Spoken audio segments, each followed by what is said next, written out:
Hello everyone, welcome back to my channel and welcome back to my another new vlog. আজকে শনিবার সকাল এখন 8টা, এইমাত্র ঘুম ভাঙলো, নিচে নামছি। দিদির তো চা খাওয়া হয়ে গেছে দেখছি। Good morning. মর্নিং। এই যে তোর ঘুম ভাঙলো, এখন বাজে 8:15। আমরা আজকে যাবো একটা স্পেশাল জায়গায়। অতটা স্পেশাল নয়, কিন্তু তাও চাটা একা একা খেয়ে নিলি। চা খেয়ে নিলাম একা একা, অনেকবার চিন্তা করে ডাকলাম কিন্তু চিন্তা সারা দিল না। খেয়ে নিলাম।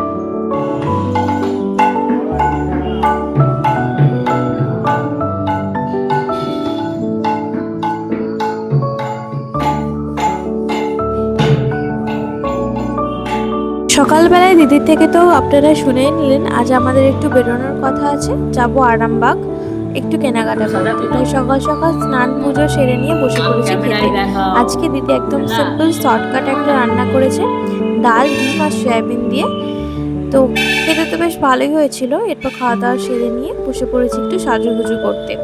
এমনিতে কোথাও সেরকম বেরোনো হয় না, যার কারণে মেকআপ প্রোডাক্টগুলো তো ইউজই করা হয়নি, যার কারণে একটু শুকিয়ে গেছে। তো আজকে একটু বেরোচ্ছি যখন, তাই একটু ভালো করে মন ভরে সেজে নিচ্ছি। খুব একটা বেশিও না, ওই তাও এমনিতে কিছুই করি না, তার তুলনায় অনেক বেশি আজকে সেজে পড়েছি। তো প্রথমেই তো আমি মুখে একটু ভরে ভরে কনসিলার মেখে নিয়েছি, তারপর ওটাকে ব্লেন্ড করার পর একটু লাইনার পরতে বসেছি। তো এইখানেতেই দুটো চোখ সমান করা নিয়ে তো একটা বিশাল ঝামেলা আমার দ্বন্দ্ব মনের মধ্যে থাকে। তারপর লাইনার পরা হয়ে গেলে বসেছি একটু লিপস্টিক পরতে। আমি কিছু সেরকম প্রোডাক্ট নিয়ে আসিনি, দাদার প্রোডাক্টেই আজকে সাজছি। তো দাদা লাল রঙের ওই লিপ লাইনারটা পরে মনটা একটু খুঁতখুত করছিল, কিন্তু পরে দেখলাম বেশ ভালোই লাগছে। এরপর দিদিকে একটু হেল্প করে দিচ্ছিলাম ও শাড়ি পরতে।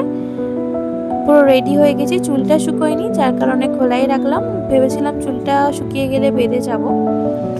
এই তো এটাই আমার ফাইনাল লুক। বেরিয়ে পড়েছি। এরপর এখান থেকে একটু ট্রেকার বা বাস নিয়ে যাব তারকেশ্বর, তারপর তারকেশ্বর স্টেশন থেকে ট্রেন ধরে আরামবাগ। বেশিক্ষণ দাঁড়াতেও হয়নি, বেরোনোর পর সঙ্গে সঙ্গে একটা ট্রেকার পেয়ে গিয়েছি, দিদি আর আমি বসেও পড়েছি। আমাদের ট্রেন রয়েছে ওই 11:25-এ। আমরা প্রায় 11:15 নাগাদ স্টেশনে পৌঁছে গিয়েছিলাম। হাতে একটু সময় নিয়েই বেরিয়েছিলাম যাতে দেরি না হয়। হাওড়ার দিকের অনেক ঘন ঘন ট্রেন থাকলেও আরামবাগের দিকে ট্রেন অনেক পাতলা। এর মধ্যে আকাশের অবস্থাটা অনেকটা এরকম হয়ে গিয়েছিল, পুরো মনে হচ্ছে যেন এই বুঝে ঝমঝমিয়ে বৃষ্টি নামবে। বেশ অনেকক্ষণ আগেই আমরা স্টেশনে এসে অপেক্ষা করছিলাম, ইতিমধ্যে আমার সর্দিও চলে এসছে আর ঘড়ির কাঁটাও প্রায় 11:15 ছুঁয়েছে। তো এরপর স্টেশনে যাওয়ার পালা।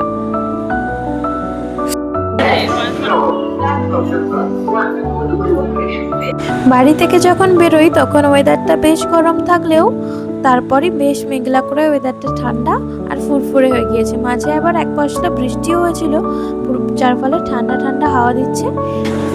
তাই যতটা এই দুপুরবেলা বেরিয়ে গরম লাগবে ভেবেছিলাম, ততটা তো লাগেনি। আর ট্রেনও মোটামুটি ফাঁকাই ছিল, খুব একটা ভিড় ছিল না। আমি এর আগে কোনোদিনও তারকেশ্বর থেকে আরামবাগ লাইনে ট্রেনেতে ট্রাভেল করিনি, এটাই আমার প্রথম। তো এখানকার পারিপার্শ্বিক যে পরিবেশটা সেটা তো ভীষণ সুন্দর, আর মেঘলা হওয়ার কারণে আরও বেশি সুন্দর হয়ে উঠেছে। আরামবাগ স্টেশনে পৌঁছে একটা টোটো করে আমরা চলে এসেছি একদম ভিশালের সামনে। পর বেশ কয়েক ঘন্টা এখানেই ছিলাম। তো সেই সমস্ত ব্লগ তো আপনারা আগেই দেখে নিয়েছেন, তাই এই ব্লগটায় ওইসব কথা বলে আর বড় করছি না।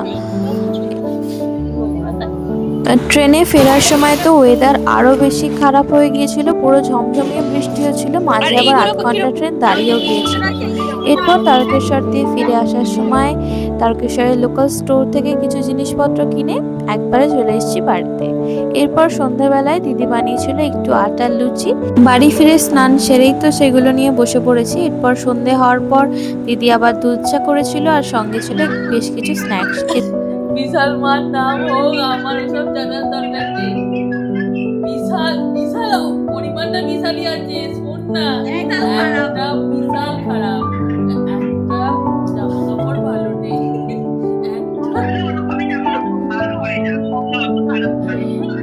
একবারে বাজে জামা কাপড়। চুপ কর এবার। একটা ডিপে দুটো কাঁচের ডিপে চৌকোমালের কাঁচের ডিপে কিনবো বলে কিনেছি। ও বাবা, ওদের দোকানে লেখা ছিল যে 69 টাকা, বিল কেটে গেল 79 টাকা। আচ্ছা, একটা কি নিল 199 টাকা। মনটা লেখা আছে 199, আর এদিকে দাম নিয়ে নিল 269। আমি আবার জানি দিচ্ছি এবার টোটো এনে ট্রেনে রে 40 টাকা। উড়ে